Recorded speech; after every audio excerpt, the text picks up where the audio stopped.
Good. Hello. How are you? Yeah, this is the biggest spot you needed it for. Yeah. Because I just said, oh, we need a new top. Sorry, Jamie. That's alright. So, you guys were here for the last talk, weren't you? Yeah. You were here for the last talk. Yeah, because I was listening and I thought there were a few things that were coming to my mind as she was speaking about the endocannabinoid system and ours and animals and why all the same medicines work for every living species on planet Earth. And that's because every living species on planet Earth has an endocannabinoid system, including sea cucumbers, actually. Yeah. Insects don't. No, that's right. Basically, yeah. But if you have a spinal cord and a nervous system, you basically have an endocannabinoid system. I don't think jellyfish do, no. No. Don't have a spinal cord. No. And it's very old as well. Okay? No, it's a good point, but no. I think sea cucumbers are the exception. And then everything... Don't think so. No, they have a nervous system. Well, they might have been. What's really interesting too is that there's now two receptors in the human body: the CB1, cannabinoid 1, and the cannabinoid 2, and they came about at the end of what was called the Precambrian era, which ended 521 million years ago on planet Earth, and that's when there was a split in nature to vertebrates and invertebrates. How do you get those days? Hey? How do you get those days? That was called phylogenetics, so they can look at genetics and then create family trees basically, looking back at species over time. Phylogenetics is called. So that was 521 million years ago that vertebrates first appeared on planet Earth, and then with that the two receptors in the endocannabinoid system. One which is in the brain, the CB1 receptor, and one that's in the periphery, the CB2 receptor. And what continually baffles me is that the CB1 receptor is the most abundant receptor in the human brain. And how many doctors talk about using it to treat people? Well, not many, not enough, considering that it's the most abundant receptor. I said it to a psychiatrist recently. I said, you know, the CB1 receptor is the most abundant in the brain. And he sort of looked at me because he didn't know that. No, exactly. And then the penny dropped. He was like, ah. And I'm like, right, because that's what I'm saying. That, you know, we're treating something that's, you know, the most abundant receptor in the brain. And he was just like, and you could just see in that moment he suddenly got it. Like, right, that's what we're talking about, you know. And the fact it's so old. And interestingly, we have a primary endocannabinoid that's called anandamide. Now, in proper science terms, I think it's arachidonyl phenylalanine is what it's called. But the fellow who discovered it, which was in 1992, realised what it did, and that it created homeostasis, which we're going to get to in a sec. But because of that, he called it ananda, and then amide. And ananda being the Sanskrit word for internal bliss or harmony. So he realised that this receptor's action was to create internal harmony. And interestingly, every vertebrate on the planet has an anandamide, and it's also in plants as well. And very interestingly, it's in high amounts in chocolate. Hence why people feel good when they eat chocolate. Yeah. And there's a few other myths as well. One being the feeling after exercise when we feel good, that's caused by anandamide. And this idea that it's an endorphin, which is a naturally occurring opiate, is actually completely incorrect. So they don't cross the blood-brain barrier, so there's no way that those molecules can cross into the brain to have that effect. So when you start to think about it, we have this molecule that is named after the Sanskrit word for bliss, that is boosted when we have exercise, so we feel good. It's in chocolate as well, and that's why it makes us feel good. And CBD's primary action is to block the enzyme that breaks down anandamide, which ANANDAMIDE.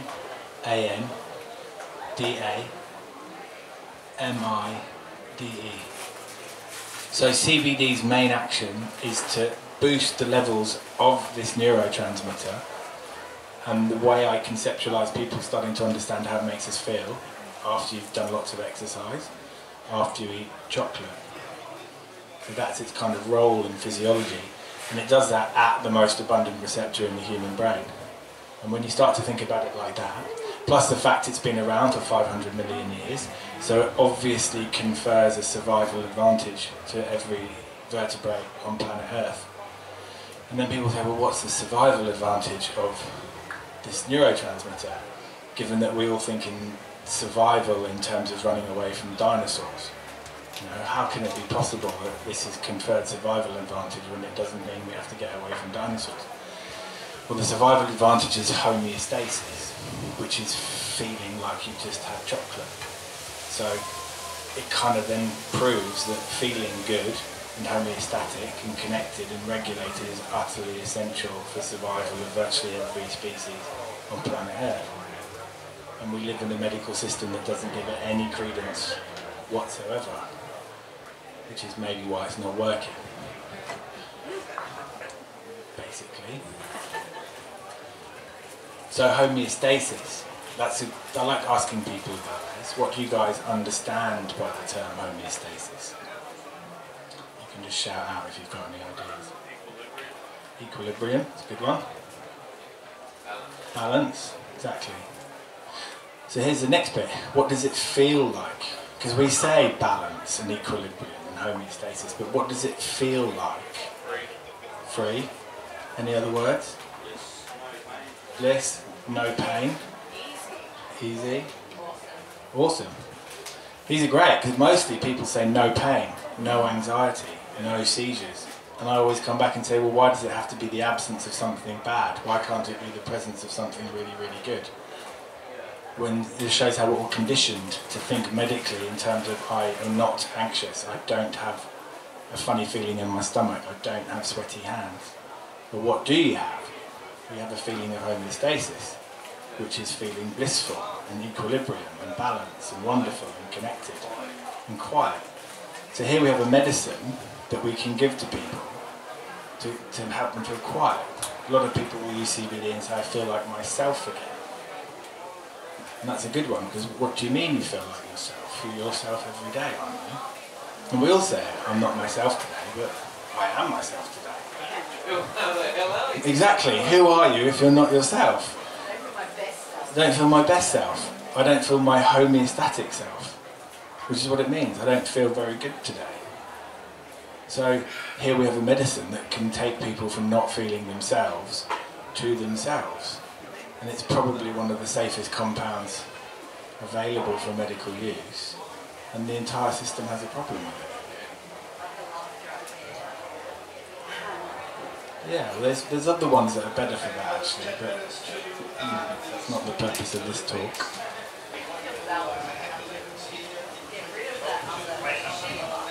Yeah, exactly. That's the point. So it kind of leads me to my next thought process, which has been going around my head a lot recently, because we talk, especially here today, we're talking about the medical use of the plant and the recreational use of the plant. And I don't really understand that anymore, because it's the same. Yes, but is the recreational use smoking 25 bongs a day with tobacco? Because I don't think that's cool, whether it's legal or not. I think that's crazy. So there's a right way to use the plant, which doesn't involve smoking it and bonging it and blowing your brains out, or running away from your problems, just like people do with alcohol, which a lot of people use cannabis very negatively. So part of a society that has a mature relationship with the plant and allows recreational use is getting away from saying recreational use and understanding that it can make us all feel like ourselves. So we get home from work and we want to feel like ourselves, so we can be with our children, we can sleep, you know? So it's a fundamental shift in how we actually approach it, and I think part of a mature society that's going to allow us to use cannabinoids freely, going to allow people, you know, euthanasia, people can choose to die if they wish to, will allow us to use psychedelic medicines. This is a society that is actually far more mature than the one we currently exist in, both at a personal level and I would say a political level as well. So I think a lot of these understandings about homeostasis and feeling good and feeling balanced, but not necessarily blowing your brains out every night, is a very important balance that we need to find if we're going to mainstream cannabinoids. And by mainstream, I mean that every single person can use them every single day. It was really interesting listening to the lady before talking about animals as well, and how she proposed putting hemp and other such things in everything that animals eat. They used to. And when you have to go back 100 years to move away from when we had a hemp-based economy, not just a hemp-based society, a hemp-based economy. You know, hemp was everything. The founding fathers of the US were all hemp farmers. The British Empire was built on hemp. Australia was colonised to grow hemp.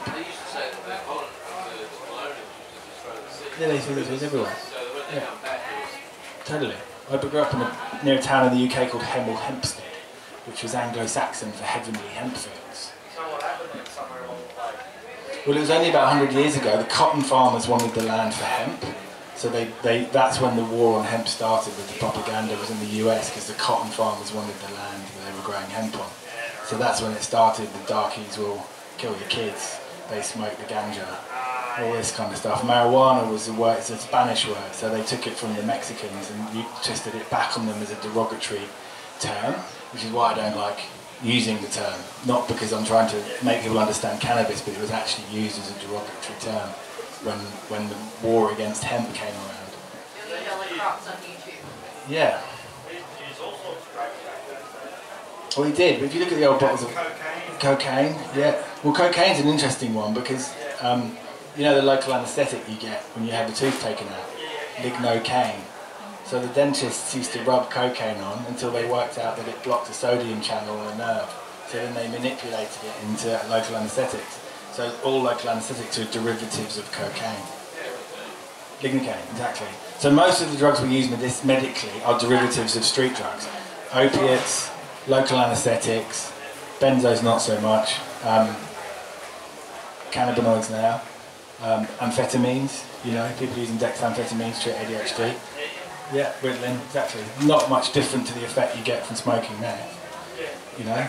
So it works therapeutically, but everyone's wagging their finger at cannabis saying, oh, cannabis, you guys are bad. It's like, well, it's the safest, and all we're doing is what we've been doing in medicine for the last 150 years, which is take useful drugs that can be street drugs and turning them into medicinal ones. Totally. Well, this is where it started. If you look at the old bottles of cannabis medicine, all of the indications of what we're now allowed to prescribe it for through the TGA, except the last one, causing a general feeling of contentment. We're not allowed to prescribe it for that yet. We will be able to, though. So, but interesting, if you go back to those cultures or societies that hemp was everywhere, they'd throw it everywhere. In the UK, you had to grow it, just like in Thailand now, everyone has to grow cannabis plants now that they've changed the law to make money. It's great. But if you think about our society, so now we're introducing cannabinoids back as a medicine, but back then they were everywhere. They were in our clothes, they were in our food, they were in the food the animals ate, then we ate the animals. So humans were getting cannabinoids everywhere, in all aspects of our diet and lifestyle, all the time. And it was a medicine as well. And then 100 years ago it got banned completely. And I think it's interesting to think about a culture, a society that went for hundreds, if not thousands of years using hemp, and then it got stopped suddenly. Because of the cotton farmers and the medicine, so it's pharmaceutical as well. It was the same reason. The cotton farmers wanted the hemp background, and the Rockefellers didn't want cannabis as a medicine because it treated everything. So you couldn't devise the current pharmaceutical system. Yes. Exactly. Yeah, exactly. But this is a hemp-based economy, right? Because hemp oil has a biofuel has a higher flash point than petrol. So it's better than petrol, it's stronger than cotton. It's a food, it's a medicine, all the things we know about it. And then you look at what's happened since it was banned, you know, turn of the last century. Yeah, but the world there's lots of diseases of modern life, right, which are caused by stress. Now, our endocannabinoid system is how we respond to stress. That's what it does. So if that's buggered, then we don't respond to stress. We walk around stressed all the time. Hypervigilance, fight or flight, trauma responses. So more and more pharmaceuticals are coming out to try and fix the problem. Well, this is the other thing, right? Because if you think about integrated structure, what will happen in medicine over the next 10 or 15 years, I hope not that long, will be that most of the conditions they're trying to find a cause for have the same cause, which is a deficiency of the endocannabinoid system, which is a deficiency in how we respond to stress. But the symptoms you might get from that system going wrong might be very different to mine. So it looks different, but the root cause is exactly the same thing. Exactly. So all of these problems have occurred in the last 100 years, since what everyone was using every day, whether they were doing it intentionally or not, or eating animals that had been fed on cannabinoids, everyone had it in their system. Could I ask a question, please? Sure. Are you saying that people naturally have receptors in their brain even long before hemp was parallel in that economy you just discussed? Yes. Are you talking ancient times? Ancient. Ancient. So the division, originally it was called a vanilloid receptor. This is vanilloid, and this is hundreds of millions of years ago, and then it evolved into what is the precursor to the CB1 receptor, and then 521 million years ago, when there was a split between vertebrates and invertebrates, is when the CB1 and the CB2 receptor appeared in nature. So that was before the dinosaurs, basically, and we were just coming out of primordial soup, basically. So they weren't even mammals? This is before vertebrates existed, there were cannabinoid receptors. Like in algae?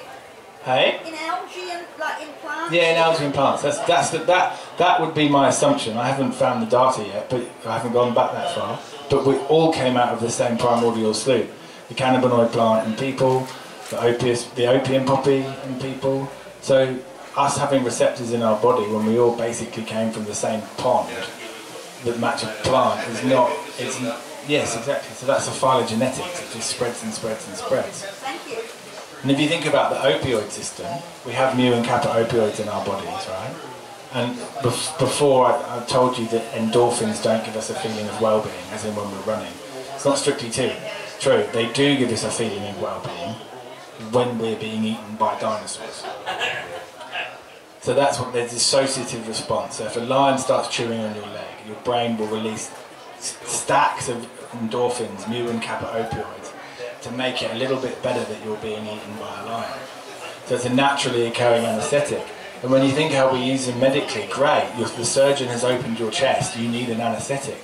So we take synthetic opioids and give them to people to knock them out. They have a use.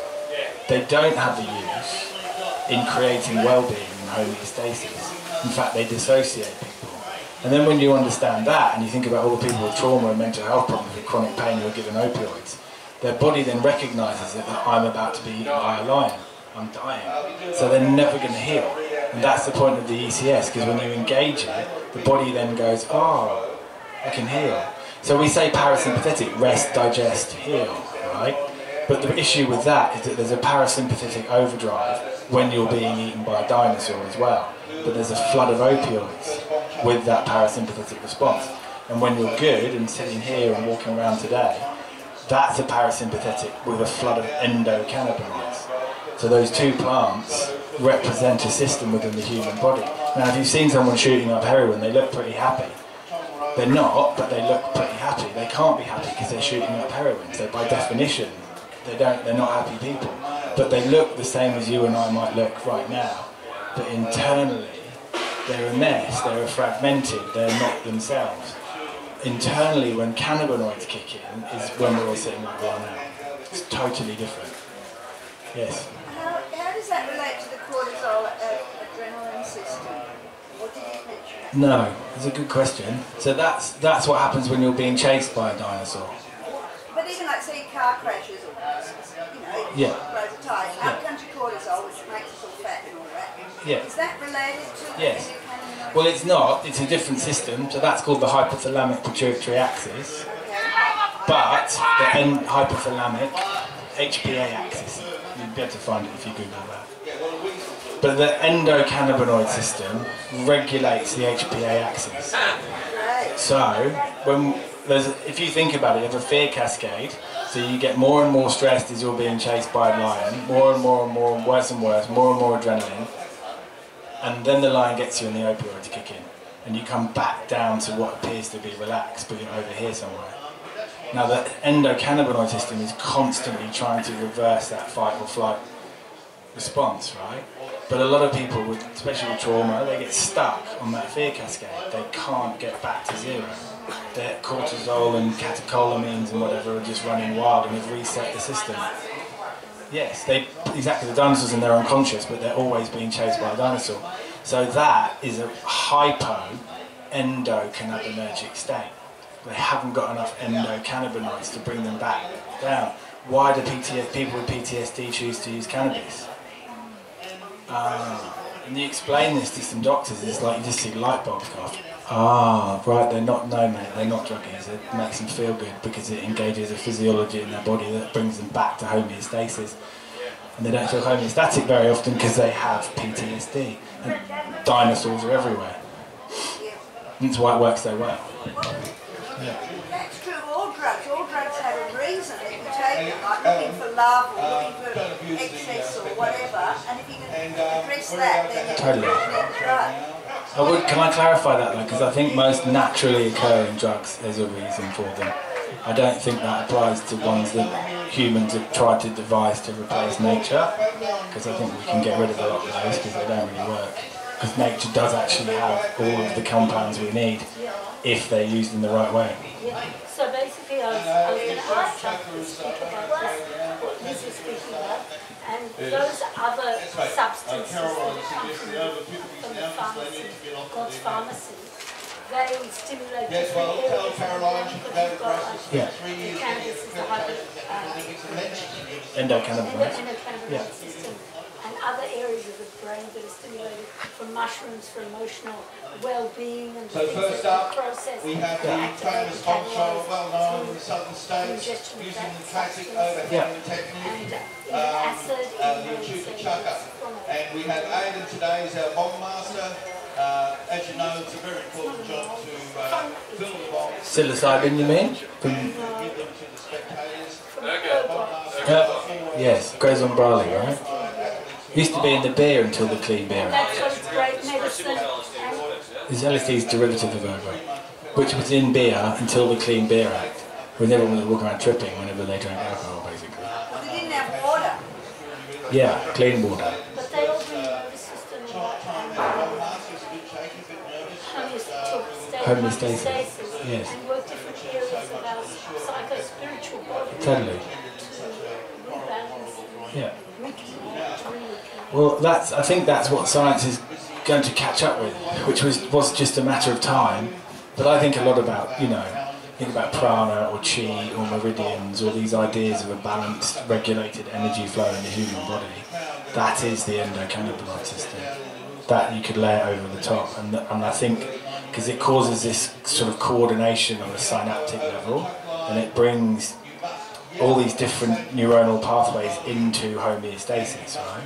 Now when we become homeostatic and we maybe get what's called, this is a thesis I'm writing, but a more than usual coordination of mind, brain and body, that's when we start to ascend, yes, to mystical experiences. And a lot of people talk about psilocybin and psychedelics as leading to that, but I think that's because of the endocannabinoid system. And this is where it's going wrong, because people, as soon as you say cannabinoid, they think about what we're here for today and all the leaves, the plant. But the endocannabinoid system can also have nothing to do with the cannabis plant. It just happens to be something that stimulates it. And this is what's going wrong in medicine, because you say that's the endocannabinoid system. And, a lot of doctors will say, this guy's nuts. It's endogenous, because they immediately think of cannabis, which is a complete error. It's myopic and stupid, because once you accept that there's a physiology, that's what's most important. It can be stimulated by chocolate, by cannabis, by psychedelics, by sex, by emotional connection, by running. Anything that makes you feel good will return homeostasis. That's why the indigenous people, they get charged all the time with their connection to earth and the celestial. They can't be in the house and the box. No. And they're charged all the time, and they've got that endogenous. And I heard the yell. Homeostasis, yes. So that then, once we accept that homeostasis is a basic not only a basic human right, a basic right of every living species on the planet, then the primary objective has to be to returning homeostasis to each and every single one of those organisms. And how are we going to do that? We start operating in a very, very different fashion, because we sort of start to accept that we're supposed to be in our endocannabinoid systems. That's what nature intended for us. And anyone who's not, hypervigilant and stressed, they're actually going against nature. But we live in this very reductionist paradigm that just sees it as, oh, no anxiety, or no pain, or no seizures, not feeling better than you've ever felt, totally in love with your friends, your family, your kids, everything's going well, flowing. That's what we should be aiming for. But if you start talking like that as a doctor up until very recently, people think you're absolutely batshit crazy. Batshit crazy for talking about feeling good. I'm going to give you a medicine that's going to make you feel good. Oh, lock him up. How dare he make you feel good? It's completely backwards. It's wrong, isn't it? It's wrong, yes. But that's what I was saying earlier too. I think also blowing your brains out with bongs all day is also wrong. So I'm not saying it doesn't come with the negative. I'm saying that we have to completely change how we interact with this plant. We need to get rid of the Rockefellers and their ilk, because they're the ones who are turning medicine into an absence of Prozac rather than an absence of joy. You know? Yeah. So until we conquer the banking system, which is running Vanguard and BlackRock and all these people running Big Pharma, the truth isn't likely to come out, is it? Well, it's coming out. It's coming out, that's true. There's a lot of it now. And I think it's also interesting, if you think about how drugs are approved, you know, the current, so to get cannabis registered as a therapeutic drug so you can go on the PBS, which is a good thing, because mostly the dose of CBD required to help people is hundreds of milligrams a day. It's not 10 or 20, it's 4, 5, 6, 800 milligrams a day. Well, yeah. Well, beyond that, we should be able, that's the point, we should be able to grow ourselves, absolutely. But we're way off that. But to get big enough doses into people, the government has to support it, because no one can afford $80 a day on CBD. But mostly that's the dose required for a lot of people. And a lot of this 10 or 20 milligrams a day, it's not true. It's just placebo. How do they manage their life when we go through a huge processing CBD? CBD we're talking about. Only CBD. Yeah, not THC. CBD. I forgot where I was going with that. Where was I going with that? Doses required. Yes, it's registration, right? So, and this isn't conspiracy. This is just fact. So to register a drug costs 250 million US. That's what it costs. So now this system was introduced to protect us, and it was a good thing. It was after thalidomide. So thalidomide was an anti-nausea drug that was given to women, and all the children were born deformed. Now, interestingly, Australia was the first country in the world to introduce thalidomide. And you look what happened, which is why the TGA will never be the first thalidomide. So the TGA will never be the first country in the world to introduce one of these drugs, ever. It's never going to happen, right? So because of that, they decided they needed to protect us from these dodgy pharmaceutical companies, right? So they brought in the system of registering drugs. It cost 250 million bucks. But those guys said, well, what about me? I've just spent 250 million bucks. They said, well, you can have a patent, mate. So only you can have it for 10 years to get your money back. Great, we'll do that. But you can't patent CBD, THC, you can't patent psilocybin, you can't patent MDMA. So the very way medicines get through cannot be done with those that probably are the most effective that we can get our hands on. Can't patent it, so no one's going to spend the money. So that's each indication. So CBD for seizures, 250 million. CBD for anxiety, 250 million. So do you reckon that was a deliberate thing to make them sit on their ass and say, so you can't? I don't know about that. I just talk about the facts. It looks like it, doesn't it? Well, when you look at the facts, you can make your own, decisions, thoughts, but that's the facts. So the fact is, we are not going to get cannabinoids on the ARTG in its current form.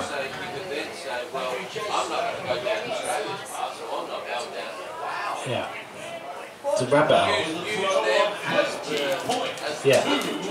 But this is for something that stimulates the most abundant receptor in the brain and is a God-given right of every single living species on planet Earth, because we have a system that's hundreds and hundreds and hundreds of millions of years old. And we can't access it because we can't raise 250 million bucks, you know, which is really sad. So the only way to do it is to do what we're doing now, which is people take it and it gets them better. Do you like it? Yeah. Any problems? No. Okay, don't drive, here you go. They're going to make the decision because they're the ones spending the money on it. No one's going to spend the money on it if it doesn't work. The numbers have already got us through. We're already there. What about Portugal and places like, you know? Well, they decriminalised it, which is probably the way to go for most of these compounds. But this, yes, but then there comes a construct with that, which is the right way to use them. I don't know if you've read Michael Pollan's book, but he comes up with this great point about a couple of, you know, plant medicines, one being coffee. We have a construct to use it in society. You start drinking coffee at 10 o'clock every night, someone will say, you're right, you've been drinking coffee at 10 o'clock every night. Beer, you start drinking beer at 10 o'clock every morning and you're hitting it every day all day. Someone's going to say, buddy, you're right, you know, the beer's a bit much. So for the whole, most of us sit in this kind of societal regulation of each other, of how to use the substance in the right way. And because of prohibition, we don't have that for cannabis. So we have to introduce that for cannabis in order for the society to make it work. And at the moment, you've got the kind of prohibitionists on one side and a lot of people on the other side saying, I'm going to do whatever I like. And actually it's in the middle, which is using cannabinoids to return homeostasis and using them in an appropriate way. Some people daily, others not. If you want to come home and have a bit of CBD and THC, there's nothing wrong with that. If you want to drink litres of it every night, there probably is a problem. The problem, however, is not the plant. The problem is the pain that person's in that requires them to drink litres of it every night. And we keep blaming the plant instead of addressing the problem, which is the pain that all these people have. Exactly. So, CBD is good for kids if they have the right conditions. I think THC is a bit, you know, there's probably a way to go. Yeah, epilepsy, anxiety, autism. Yeah. Well, anything that results from not having homeostasis, right? And that affects babies. Yeah. And if you think about babies, what brings them homeostasis? Well, that's their mother. And that talking and that interplay, that's what's teaching those babies homeostasis. So the breast milk, the mother's interaction is making their endocannabinoid system sing. Yeah. Totally. In the colostrum of breast milk is packed full of 2-AG, which is the other major endocannabinoid. And they did some experiments on mice. I don't like animal experiments, but this is interesting. So they blocked the 2-AG receptors in all the pups' brains when they went onto the boob. And they never latched, and they all died. So the endocannabinoid system is responsible for that initial latching onto the breast of the baby, homeostasis, being fed, being loved, being warm.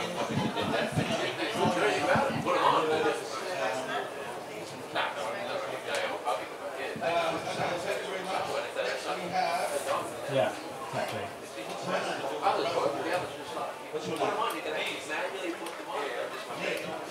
It's fascinating, isn't it? It's great for mastitis too, especially my goats. So I actually have to run pretty soon. What's the time? 1:15. Alright, so maybe we'll do questions and then I've got to get upstairs for another one. Does anyone have any questions? We've done a few.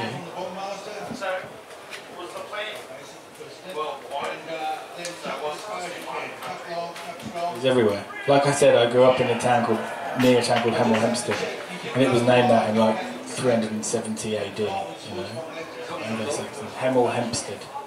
Heavenly, Hemel, Hemp, Stead was fields, Heavenly Hemp fields. H-E-M-E-L.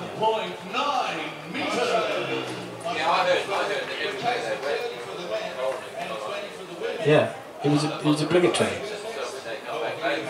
Yeah. That's what happened in the Hunter apparently, when the first fleet went down there, they chucked loads, and it was sometime in the 80s there was like massive, right? And they all got exterminated. Don't get rid of that shit, make you feel good. Terrible. Yeah. All this kind of stuff. Yeah. Yeah. There must be other plants or fungi or things like that that also act on Yeah, totally. All sorts.